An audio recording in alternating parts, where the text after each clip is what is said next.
Hey everybody, it's a snowy day, so I've decided to try a new recipe. We're going with crunchy top coffee cake. It's brand new. This is out of my mom's old cookbook. Look at this. Look at the binding. She used this a lot. Anyway, I was looking for a new recipe to try and I found this crunchy top coffee cake, so we're making it. Let's see, I've got in here 2 packages of yeast with a 1/4 cup of warm water that I've stirred together. I'm just keeping that off to the side for now. I have buttermilk warming up on the stove, which is about ready. So I'm going to put that in my mixer with 3 tablespoons of sugar, a teaspoon of salt. So here's the warmed buttermilk. Just want to make sure I get it all in here. I'm putting that in with the sugar and salt. We're going to blend it. Let's get that together here. There we go. We're going to let this cool down a little because it's warm. And then we're going to add the yeast mixture,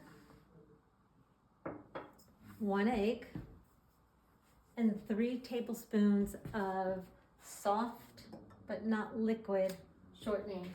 So in my other videos, I've shown people the Crisco you can buy that's kind of like butter sticks. So I'm using that. 3 tablespoons will go in there. We're gonna mix that together, and then we're gonna add half of the flour, which is 2.5. It says you'll need 2.5 to 3 cups of flour. So I have 3 cups measured out. We'll add half of that, stir it, and then we'll add it as needed to make a kind of a shaggy dough. All right, I'll bring you back when we get to that point. Okay, so I have my liquid. I'm gonna put half of this flour in. Oops, here we go with the flour. I guess it doesn't even have to be in the mixer to get all over me. I'm gonna put half of it in and stir it with my wooden spoon. I really need to get an apron. Not that it matters if my sweatshirt gets messy, but sometimes I have nicer clothes on. And it never fails. It always ends up on me. Okay, I'm going to keep adding flour, and I'll put it back on when I'm ready to knead it. All right, I've got a lightly floured surface here. I'm going to take this dough out of the bowl. And it says to knead it slightly. So we're gonna just figure, I don't know, 30 seconds. Should have put a timer on, but so I've got my flour.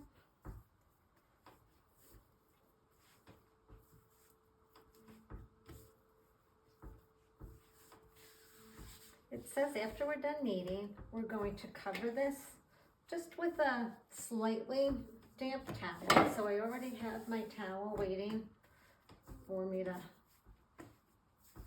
put it over this. And there's really just something so great about bread making. I mean, I like it when I buy bread. I like any kind of bread, really. But there's just something very therapeutic about kneading, and then when it comes out of the oven, woof, nothing like it. All right, I'm gonna say that's good. And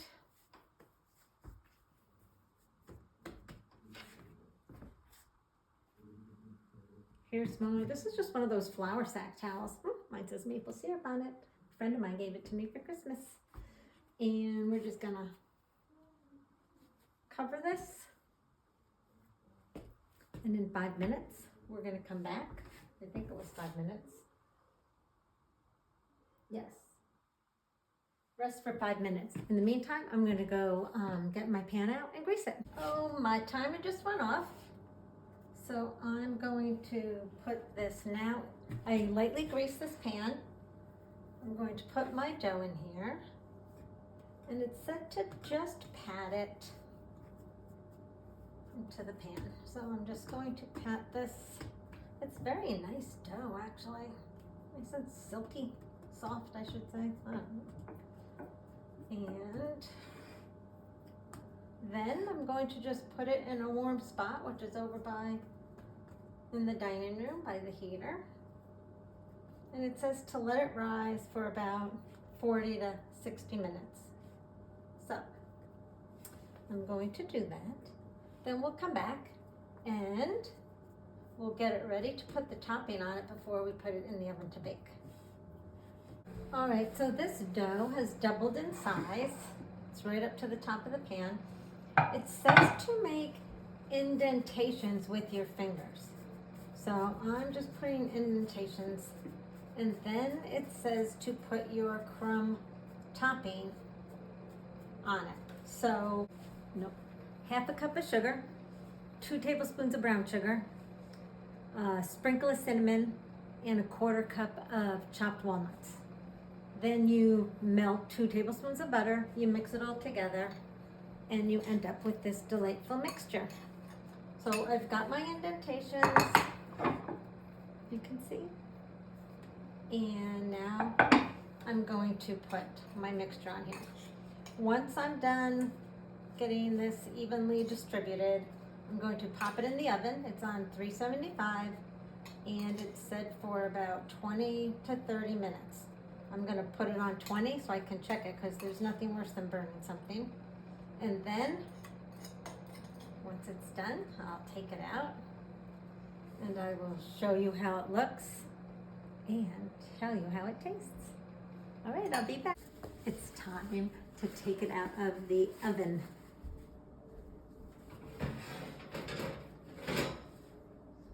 And I'm telling you, it looks delicious, but also smells delicious. The aroma in my kitchen right now is over the charts. I'm gonna let it sit for 5 minutes, then we're gonna cut it and taste it. All right, here we go. I'm just gonna cut a little piece of the corner here.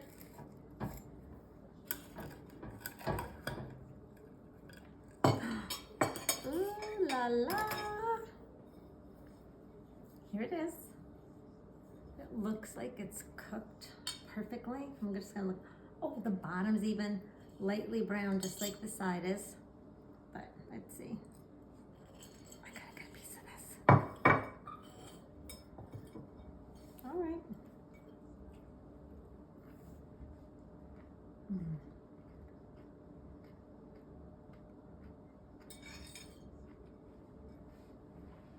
The inside is moist and warm, of course, because it just came out of the oven.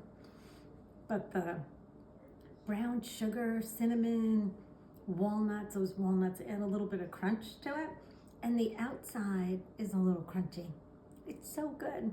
You gotta try it.